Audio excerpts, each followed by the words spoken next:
the Monster Men. Yarr, it's been too long. Hey, pal. Hi. How are you? I'm good. I miss you. I wish I could touch you through the screen. Although, see, right now we can see each other, but Oh, Billy. everybody watches us, sees us side by side, but we're seeing each other face to face. That's right. Technology. Our noses are touching. So you had a pretty great idea for a topic, so I'm going to let you explain this one. All right. What we're going to talk about here is something that old dudes like us can appreciate because we reminisce a lot about our teen years, which happened in the 80s. And what I wanted to talk about tonight is you and I to come up with our lists, and we haven't discussed this with each other prior, our top 5 guilty pleasure 80s horror flicks. These are movies that we saw in the 80s and we absolutely fell in love, for better or for worse, like a lot of marriages, and can watch again and again with no guilt, despite maybe somebody giving us the hairy eyeball if they saw us sitting in front of the TV watching it again. All right, so before we get started, I have to tell you that I really wrestled with this. And so I listed a bunch of movies, but what I found was I would start doing searches on just to recall movies. Like, so I'd do a search on 80s movies or guilty pleasure or a variety of searches just to get names up. Yeah. And what I found was some places were labeling movies guilty pleasures. Then I'm like, that's a guilty pleasure? That's like just a normal movie. Or vice versa. I'm like, Nightmare on Elm Street, not a guilty pleasure. Well, and that's, I started going, I'm like, isn't part of the charm, especially with 80s movies, is, I'm like, almost everything was like a guilty pleasure in the 80s. So I guess picking the top ones, but like, I was trying to decide like where the line was between that's a guilty pleasure or that's just a kind of cheesy movie. So I made a list of some, but there's a bunch of other movies I want to just kind of discuss in the honorable mention or worth discussing. And I'm sure you're going to mention one. I'm going to be like, oh, that's now on my list. Yeah, I was trying to look for movies that were A, crappy, that I love for whatever reason, or movies that kind of went under the radar or were overshadowed by something that came out that year that was bigger. But yeah, my guilty pleasure could be somebody's, absolute treasure, or vice versa. But I went to Wikipedia, and it lists every horror movie that came out by year. Oh, geez. And I went through that list just to like jog my memory. And then when I was done, I was like, wait a second. Let me just go to my house and look. Really? And I was like, because to me, a guilty pleasure is a movie I love watching over and over. So, yeah, sure, I loved The Unnameable, like one of these H.P. Lovecraft ripped-off movies, but I never bought it because... And that's where I struggled, because I don't know if a lot of there's some on here that I will revisit, and there's some I just remember fondly, but I really haven't watched them in years. Right. So but I may cheat, and you're going to say something, and I go, oh, yeah, shit, I watch that movie all the time.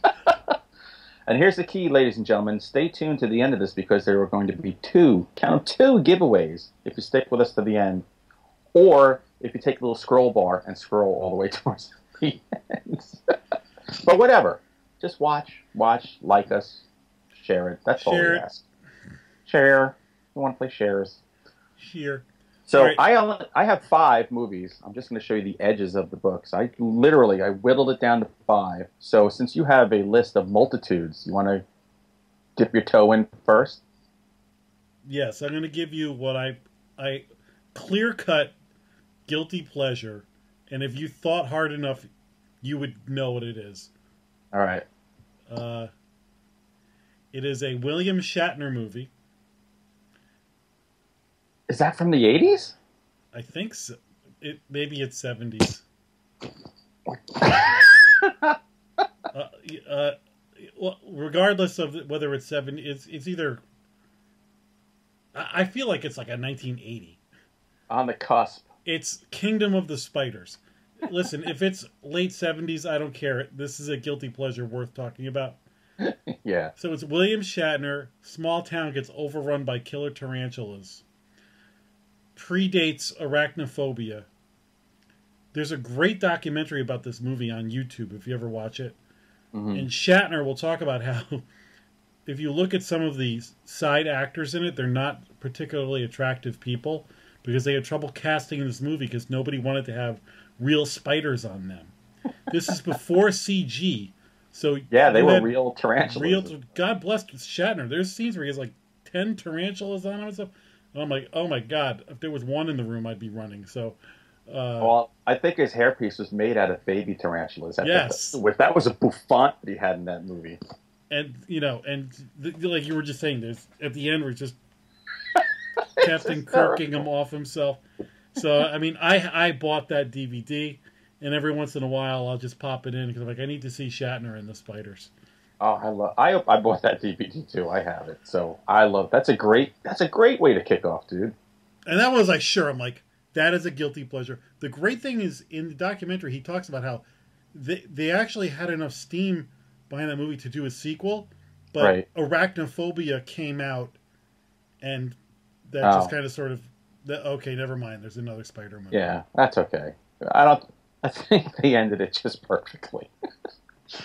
All right, I'm going to go with one that actually it came out in 1980. I was like, all right, just made it. I saw this one first time in a drive-in. And then I saw it in the movie theater by my house a couple of times. This is a Roger Corman presents Humanoids from the Deep. Oh, wow. Now, this, for a guy who loves Creature from the Black Lagoon, this is Creature from the Black Lagoon, except the creatures are very horny and have a tendency to rip girls' tops off before they rape them. So they're literally, these sea beasts in this little town. But the best part of this movie is who's in it. You remember Doug McClure? One of the classics. Doug McClure he was the man. I mean, for guys like me and you, I mean, who was better than him? Well, I'll tell you, if you want to go down that road, we should probably have a show just about these guys, but there was basically a time where when in doubt, we looked for a John Saxon movie. Yeah. Exactly. And Doug McClure was another one, and there's a few of those figures. He was in The Land That Time Forgot, At the Earth's Core, The People That Time Forgot. Like, he was like... I think he's in that Bermuda Triangle movie that we talked about once. Oh, he might be. I think he's waving in the water at the end. Satan's Triangle. He's in it. So, yeah. Hi, I'm Doug McClure. That was actually... Satan's Triangle was a TV movie. ABC they made Tarantulas the Deadly Cargo. And that was like, when I was a kid, those were part of my... They made for TV horror movies like that. ABC. You had the Night Stalker and Duel and tons of great movies that they put out. But yeah, Humanoids from the Deep, I loved it because it had monsters, insane amounts of blood, and boobs. Next time I come over, I want to watch that because I got to be honest with you, I only saw that movie once, and I think, do you remember before HBO there was WHT? Oh, I remember WHT, it was like, yeah. You just got one cable channel. Yep, you got a box with a button. My friend Tom, who I've talked about many times before, they got WHT, and so I think the first X-rated movie I ever saw was on WHT in his house after hours. It was like us looking up the stairs to see if his mother was coming. Saturday night, Emmanuel and Paris. Yeah, it was Emmanuel probably. But I believe, I don't know how old Humanoids from the Deep was, but it was either like right on WHT or like right when we first got HBO. It was one of those like, oh, we watched this. Like I know I didn't rent it. I remember seeing it and enjoying it, but I have not seen a movie literally since I was like in high school. So I would love to watch that again. Dude, I just saw it in the movie theater. The Alamo brought it back in a marathon, and I love it. I don't know. I have a sea creature thing, and I like boobs. So there we go. Well, exactly. And I might like Doug McClure more than boobs. That's right. I just came out and said that. I don't. You don't? Okay. Well, so what's your next one, brother? We do have to do a boob show someday. Yes. Oh, my God. Best of boobs. All right, I'm going to ask you about one and ask you if this is a guilty pleasure or not. And if not, then I'll move on to a different movie. All right. Is Basket Case a guilty pleasure? Uh, I I would say yes, it is. It's not a highbrow movie. It's considered a classic, but it was a crap movie. And let me qualify this. I've only seen Basket Case like twice. So I Right. don't revisit it a million times, but I don't think, when I was thinking about these, and that's why maybe if I went and looked at my DVD collection, I might think of ones that I watch over and over, but some of the ones I picked, they were ones that like made a mark on me, and I remember so fondly that I'm like, Lyle. and that was one of those. That was one of those ones we rented that we were just like, oh, this is a deep cut horror movie that like mainstream people don't know about, but we've just stumbled upon this gem. Yeah, and we're cooler than all the others Yeah. that didn't see that. No, And- I agree. And then like now, when you're with, if we're at like Chiller Theater convention or something, there's a unspoken bond between Basket Case people. I bought a shirt at Chiller Theater Yeah. once. That's a case shirt. Like everybody, like Basket Case just gets this reverence, It does. and it's about this ridiculous head twin that gets he had removed a from a guy couple and of keeps it in a arms. basket. He was gooey. Belial. So I have not. I would love to watch it again. I don't own it. I don't revisit it. If I own probably it. thought harder, I could think of stuff that I watch over and over. But That's for a great like Guilty Pleasure Hall of Fame, I would put Basket Case. You should. And it's a great way to look at what Manhattan's Times Square looked like Yes. in the good old days when it was porn theaters, Stuzzy. pimps, and drugs. Yeah, like back when you were afraid to go to Times Square. Exactly. I wish it was like that again. All right, now this one, I picked this movie because, see this hat I'm wearing? Mm-hmm. This movie way overshadows the movie that I picked. And this movie I love. From Beyond. Oh, okay. So if you're considering that a guilty pleasure, see, to me that's yeah. like. But you know, after thinking about the last time we watched it, again, it's another like deep cut one. Like Right. the common man doesn't watch this. Anyone can like Reanimator. You show me that you dig From Beyond, and I'll be like, all right, one of us, Google Gobble. I freaking loved it, and I loved when we revisited it the last time we watched it at your house. Yeah. It's got Barbara Crampton and Jeffrey Combs and what's his face? Ken Foree. Yeah, Done. Barbara Running Crampton around naked, naked. too. Boobs again. she looks awesome in that movie. But this movie tells you that you should never excite the pineal gland, because if you do, bad things happen. That's what impressed me when we were talking about it, and you remembered the name of the gland all the time. But then when we met Barbara Crampton, that was one of the things going through my head. I'm like, oh, she was so hot and From Beyond. I love how the idea of them all, like pineal, they're seeing, this machine lets them see into the other dimension that these snake-like things live in and swim around you. And for some reason with her, it starts to make her very horny and dress up like a dominatrix. And then you're like, I might be able to put up with the face-eating snakes. Yeah, I think I'll be able to do that. No problem. So this is a movie when Jeffrey Combs, he gets like eaten by this worm thing in the basement. When he comes out, he's bald and he's got an eye growing out of his forehead.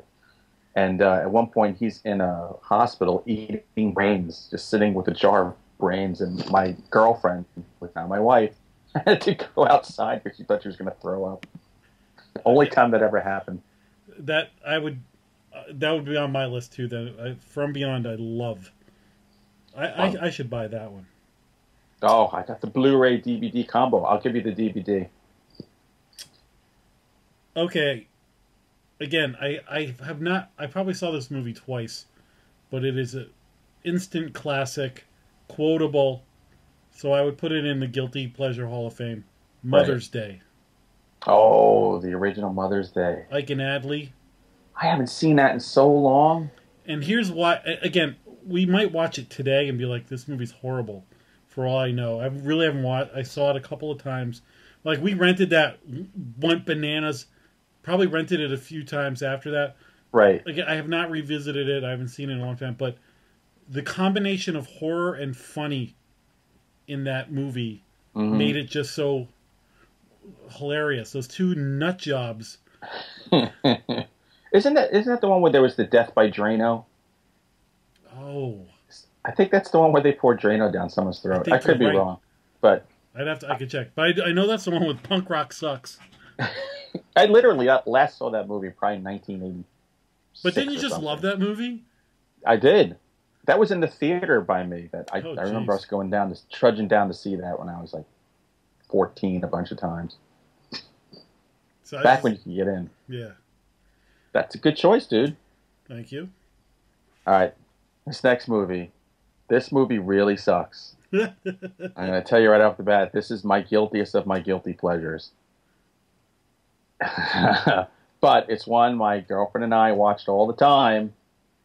I don't know why. Witchboard. Starring Tawny Katane, who at the time was like, you know... Oh, that was like right after Bachelor Party.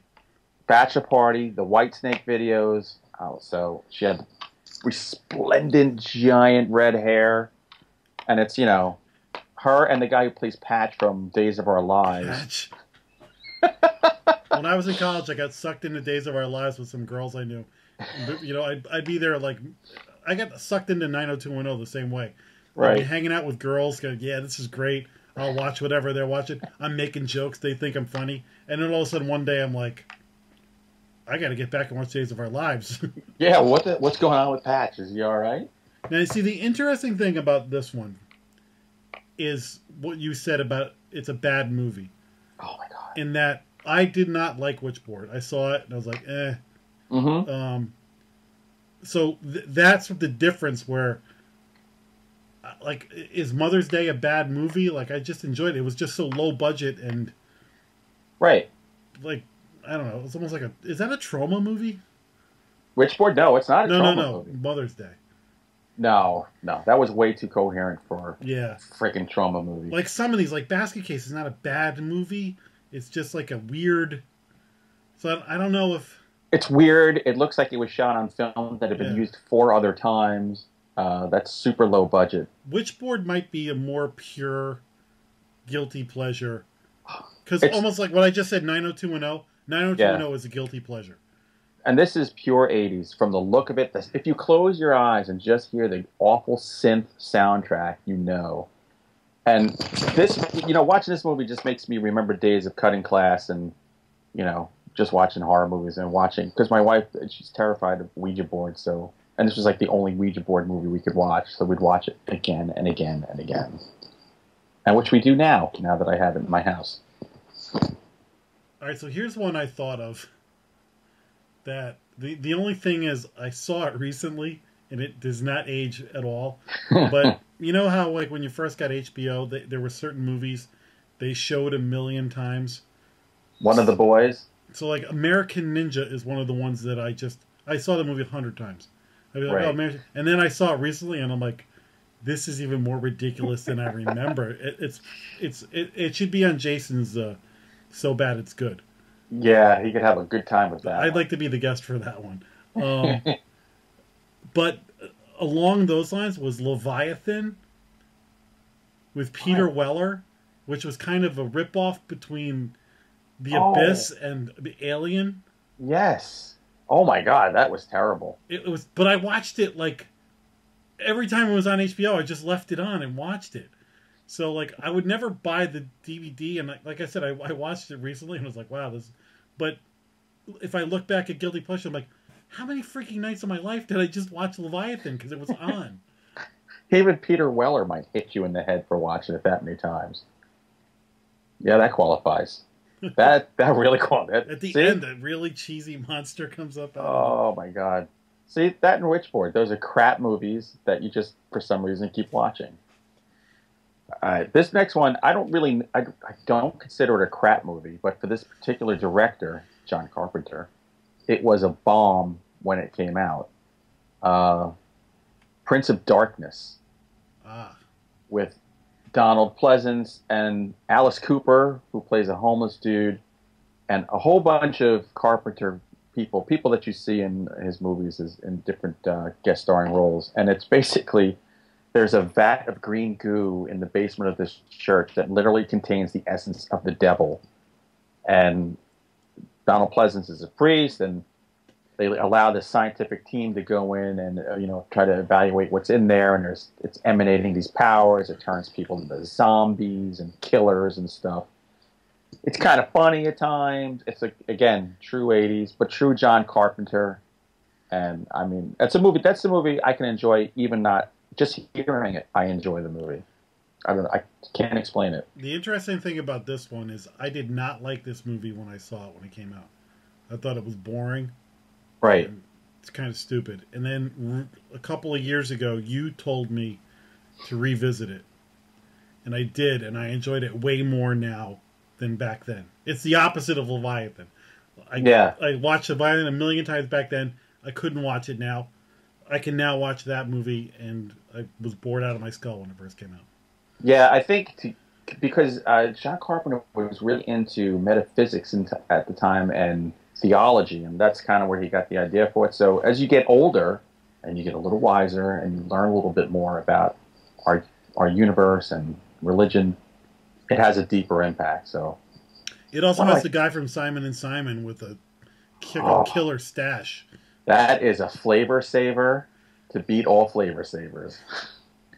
And the redhead who was the main girl in it, she died young. Oh, did she? Yeah, I forget what her name is. Oh, Lisa Blount. She did not last long, unfortunately. She was cute. Oh. Did not show her boobs though. Not there. Number 4. Is this your 4th? Yes. 4. This was my 5th, I think. Is it? Oh, maybe it is. You started first. Never mind. This is tough. There's a few on here. Again, I don't... Look at him. He's suffering. All right, I'm going to throw this out there. Because I'm looking at this list and I'm saying, I want to mention some of these movies that I wrote, but they're not movies I watch all the time. But there's one on here that I do. Okay. Jason X. Oh, I love Jason X. It's freaking ridiculous. Yes. It's stupid. It's cheesy. And I love it. Because it's hilarious. Oh, my God.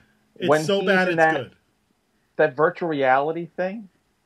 Oh, my God. What's better than that? The hot robot. The women in that movie are beautiful. Yes.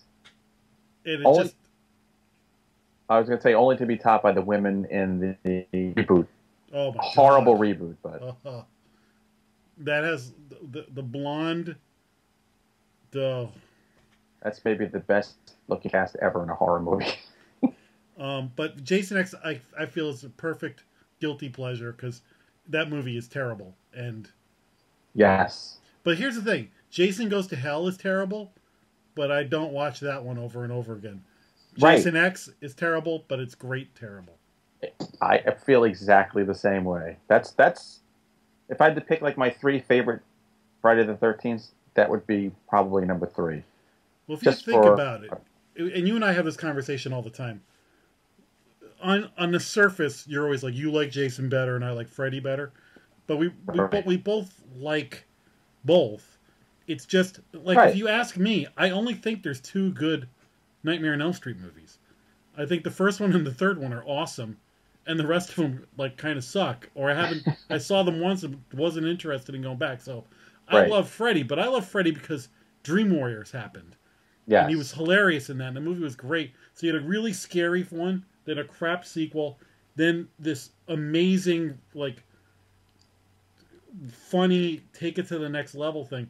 Then I saw the rest of them, and they were just like, same thing with the Friday the 13th. There's a lot of terrible movies in there. There's some gold in there too, but there's a lot of crap. But you get to Jason X, and it's like that. This is so different. They just said, "The hell with it. Let's just." I'm actually in the middle of writing a blog post about why Friday the 13th would fail nowadays. I'm not going to give it away here, but there's a very specific reason why it succeeded in the 80s and why if you did it now, nobody would watch it. That's funny because I'm going to write a blog post about why Star Trek V is better than Batman versus Superman. And Star Trek V is the one with the God planet. Oh my God. And I can make a case.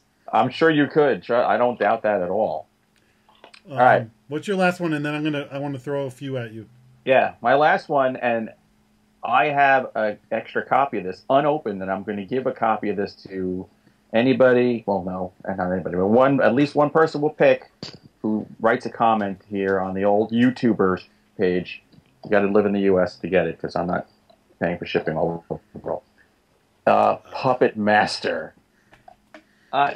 Again, dumb movie from Full Moon Entertainment. These are the people who brought us Demonic Toys, and in fact, there's Puppet Master versus Demonic Toys. Yes. But this is the one with the puppeteer who gets killed and infuses life in his puppets, and they've got the one puppet wears the black, and he looks like Klaus Kinski. Yes. That's Blade.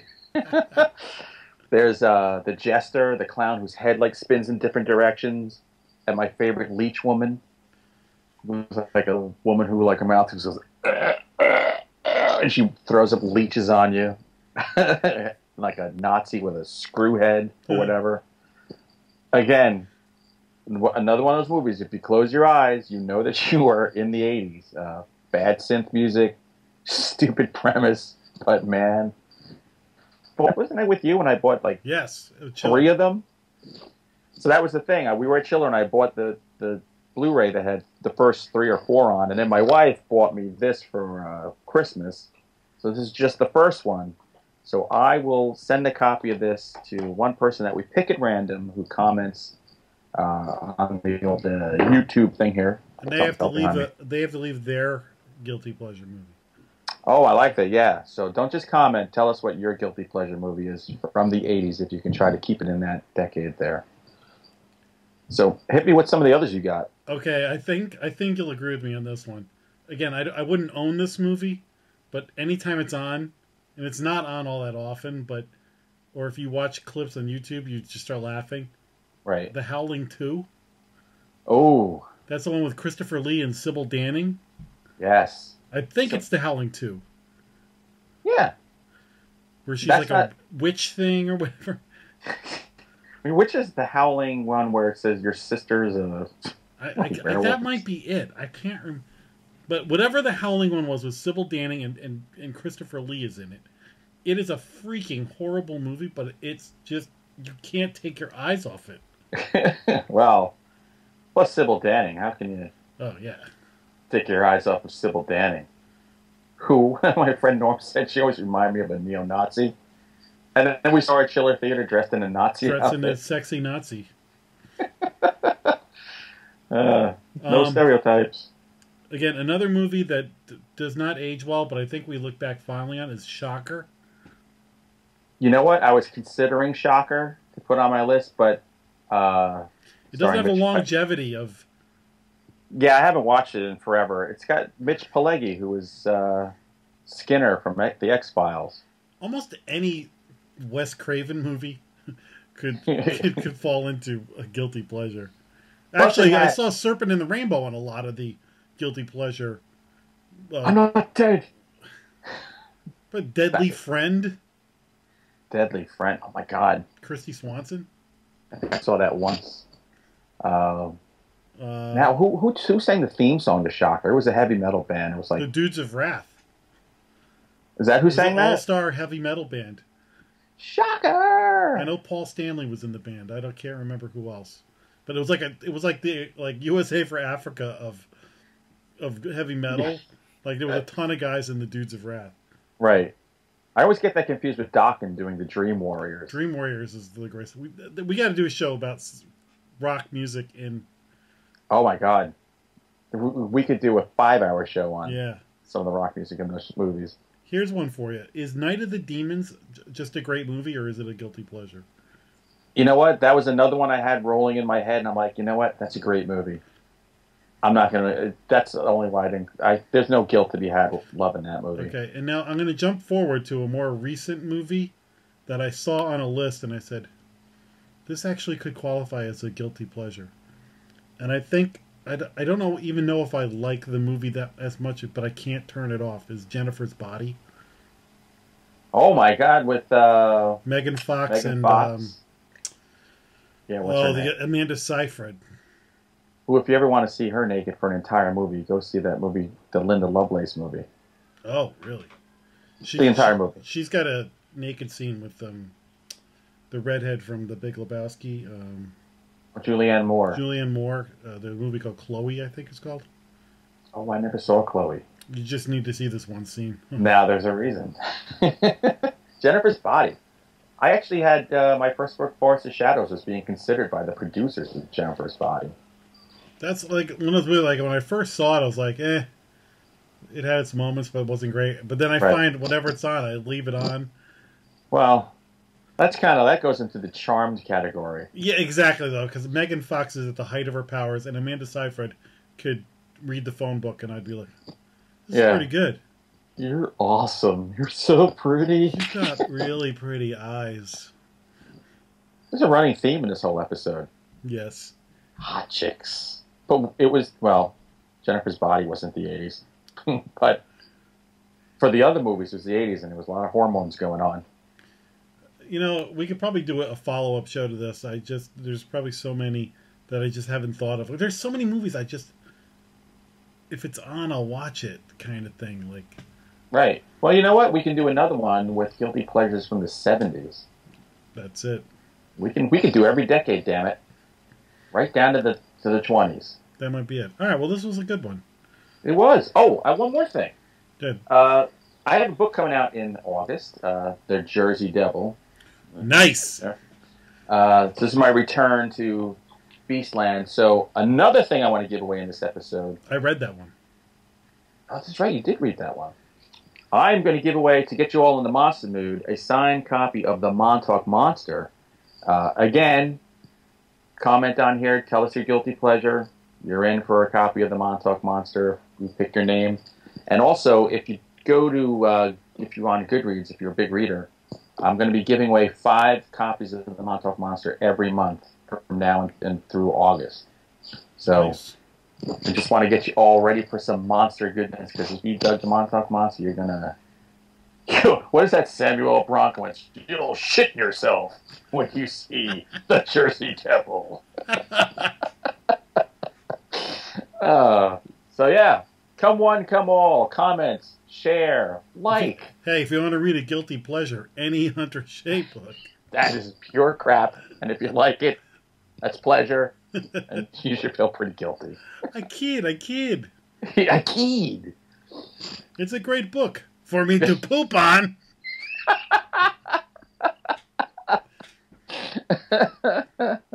Well, can we leave on a higher note than that? Yeah. All right, Hunter. Good call. Maybe people consider us a guilty pleasure.